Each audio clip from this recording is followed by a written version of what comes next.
मैं किसी से मुकाबला नहीं मानता, सबसे आगे रोहतास जांगड़ा है, भारतीय जनता पार्टी है। इससे आपकी बात अपनों तक और आपके दर पर पहुंचाने आया है हाजिर हरियाणा। और इस समय हाजिर हरियाणा की टीम सिरसा के सर्कुलर रोड पर है, जहां की भारतीय जनता पार्टी के कार्यालय का उद्घाटन होने जा रहा है। आइए हम अंदर चलकर आपको भारतीय जनता पार्टी के कार्यालय की समस्त झलकियों का दर्शन करवाते हैं।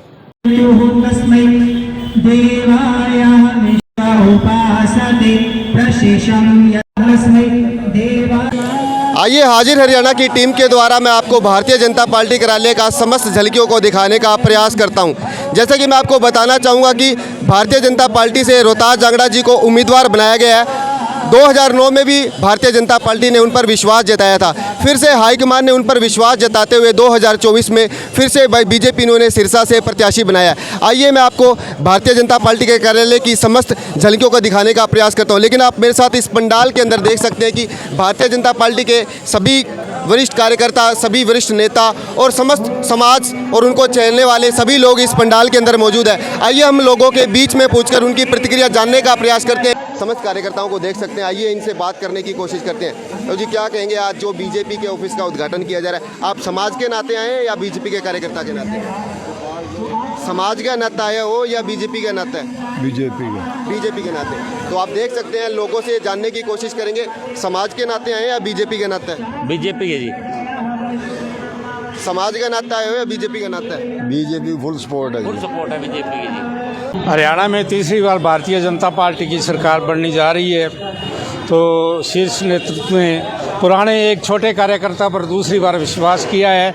हमें आशा है कि वे पूर्ण रूप से भारी मतों से विजयी होकर निकलेंगे। आइए इनसे जानने की कोशिश करते हैं कि समाज के नाते आए हैं या वो बीजेपी के कार्यकर्ता के नाते। जी तो जी जानना चाहेंगे, आप समाज के नाते आए हैं या बीजेपी के कार्यकर्ता के नाते? देखिए, हम तो बीजेपी के कार्यकर्ता के तौर पे आए हैं, और जैसे रोहतास भाई साहब हैं, इनसे भी पुराने रिलेशन है हमारे, और इन्होंने तो टिकट में संगठन में बीजेपी है जिसमें संगठन की टिकट मिलती है संगठन में कार्यकर्ताओं को। भारतीय जनता पार्टी के ऑफिस के अंदर सभी बीजेपी के वरिष्ठ नेता और कार्यकर्ता मौजूद हैं, और इसी के साथ बीजेपी के युवा नेता अमन चोपड़ा जी भी हैं। आइए उनसे प्रतिक्रिया लेने का प्रयास करते हैं। अमन जी, आपने बड़ा 5 साल तक पसीना बहाया, टिकट की दौड़ में आप शामिल थे और आपने लगातार पसीना बहाया, तो क्या आप भी चुनाव के अंदर आप अपने प्रत्याशी के लिए पसीना बहाएंगे? देखिए, हम भारतीय जनता पार्टी के सिपाही हैं और कमल निशान के लिए हमने पसीना बहाया, और वो कमल निशान हम लेके आए हैं, और निश्चित रूप से कमल निशान के लिए आगे भी पसीना बहाएंगे। तो आप मेरे साथ देख रहे थे कि बीजेपी के कार्यालय के अंदर सभी वरिष्ठ नेता मौजूद है। यहाँ उड़ीसा से पूर्व राज्यपाल गणेशी लाल जी, मुख्यमंत्री के पूर्व राजनीतिक सलाहकार जगदीश चोपड़ा जी और तमाम बीजेपी के कार्यकर्ताओं को अगर मैं आपको उंगली पे गिनाने लग जाऊंगा तो उनकी संख्या कम नहीं होगी। तो आप मेरे साथ पूरा दृश्य देख रहे हैं हाजिर हरियाणा चैनल के माध्यम से, कैमरे के एंगल के माध्यम से आप दिखाते रहिए कि किस तरीके से आज बीजेपी के ऑफिस का उद्घाटन किया जा रहा है, और उसका जो सारा का सारा दृश्य आपको हाजिर हरियाणा के चैनल के माध्यम से आप मेरे साथ देख रहे हैं। तो आप मेरे साथ समस्त झलकियां देख रहे हैं कि भारतीय जनता पार्टी के इस बैनर के तले सभी कार्यकर्ता यहां बैठे हुए हैं। आइए हम एक एक कार्यकर्ता से उसकी चुनावी प्रतिक्रिया लेने का प्रयास करते हैं। आप महिलाओं को देख सकते हैं, हमारे साथ यहाँ महिलाएं भी आपको नज़र आ रही है। अंदर देखेंगे तो अंदर वो दृश्य आपको दिखाई देगा जहाँ हवन चल रहा है। आइए हम आपको अंदर वाला दृश्य भी दिखाने की कोशिश करते हैं। तो आप हाजिर हरियाणा के माध्यम से मेरे साथ बिल्कुल देख रहे हैं कि किस तरीके से आज भारतीय जनता पार्टी का जो ऑफिस का ओपनिंग की जा रही है, इस ओपनिंग के अंदर आप मेरे साथ हवन यज्ञ की बिल्कुल लाइव तस्वीरें देख रहे हैं।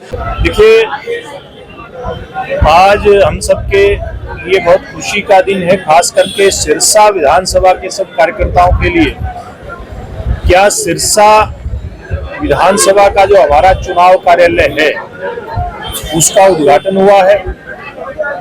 मैं विश्वास के साथ कह सकता हूं कि हमारी सिरसा विधानसभा क्षेत्र के सभी कार्यकर्ता मिलकर के, हमारे सिरसा के सभी संगठन की टीम के हमारे कर्मठ सदस्य, जिन्होंने सालों साल की मेहनत से भारतीय जनता पार्टी को सींचने का काम किया है, ऐसे सब कार्यकर्ताओं की मेहनत के कारण से सिरसा विधानसभा क्षेत्र भारतीय जनता पार्टी जीत करके और हरियाणा प्रदेश में तीसरी बार नायब सैनी जी के नेतृत्व में हमारी सरकार बने, इस बात को सुनिश्चित हमारी ये टीम करेगी।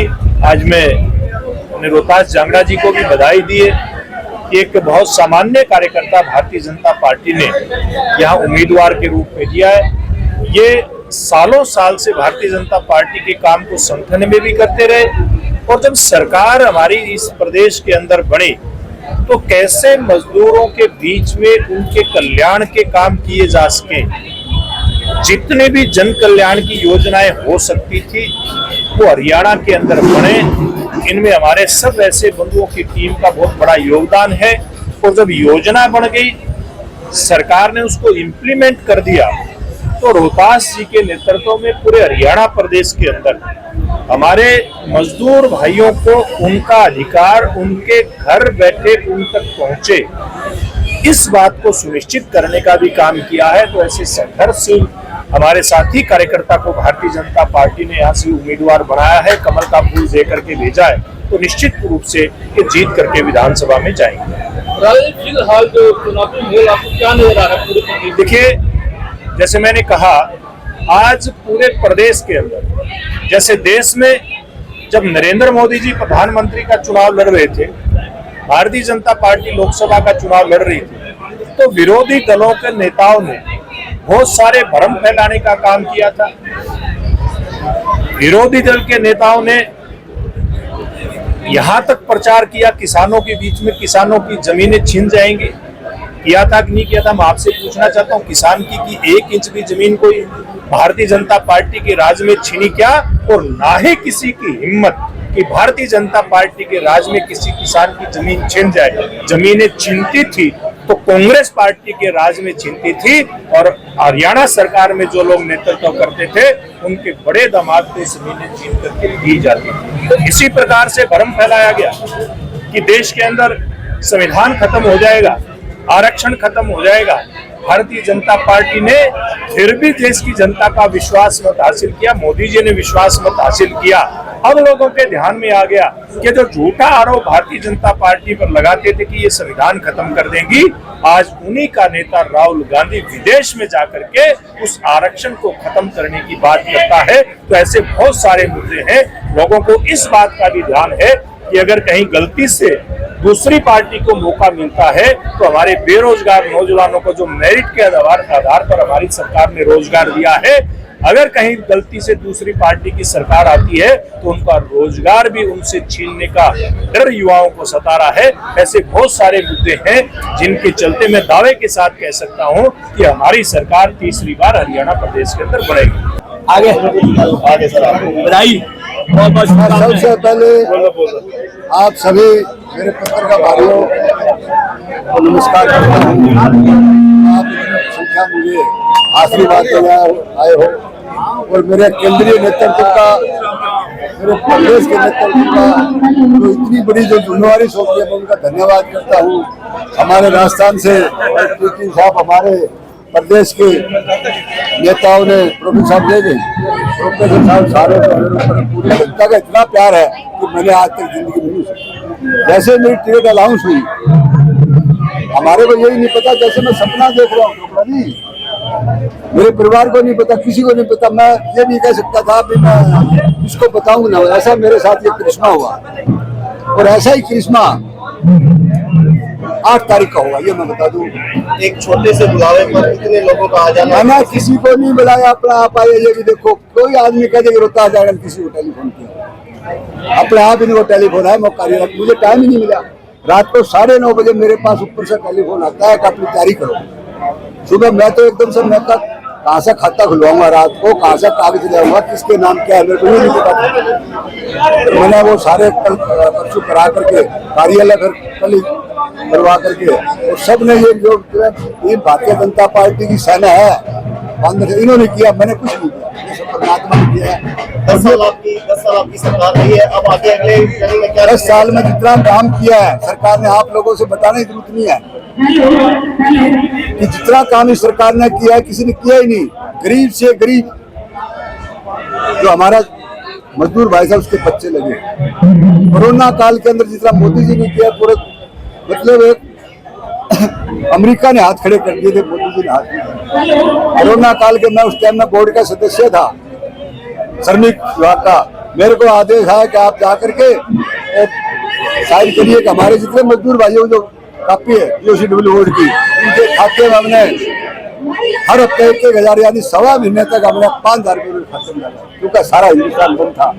उनके पास ताजा खाने वाले, ताजा कमाने वाले थे।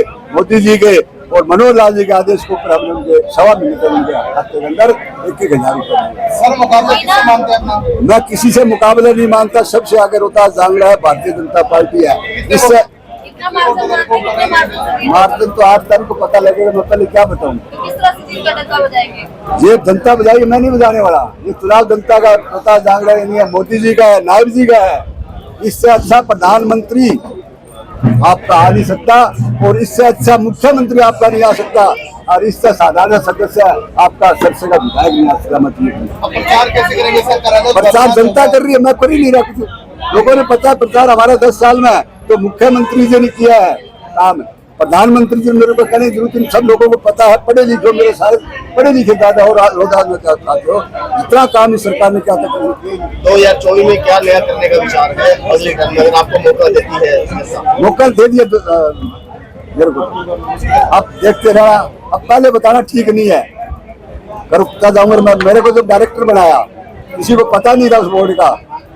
मैंने पूरे हरियाणा के अंदर कोई घर ऐसा नहीं छोटा जो गरीब का बच्चा उसके पास सिलाई मशीन ना दी हो, मातृत्व लाभ ना दिया हो। 24 प्रकार की कल्याणकारी योजना हमने चलाई है और सबसे पूरे हिंदुस्तान में सबसे ज्यादा जो कन्यादान है श्रमिक बोर्ड के अंदर 1,01,000 रुपए कन्यादान का है। और लड़के की शादी में 31,000 रुपए देते हैं हर साल। उनको 5100 रुपये महिला खाते में पहुँचाते हैं, क्योंकि इसका ज्यादा प्रचार नहीं हुआ आप लोगों का। 24 प्रकार की चोपड़ा जी पता है कितना हमने पैसा दिया है।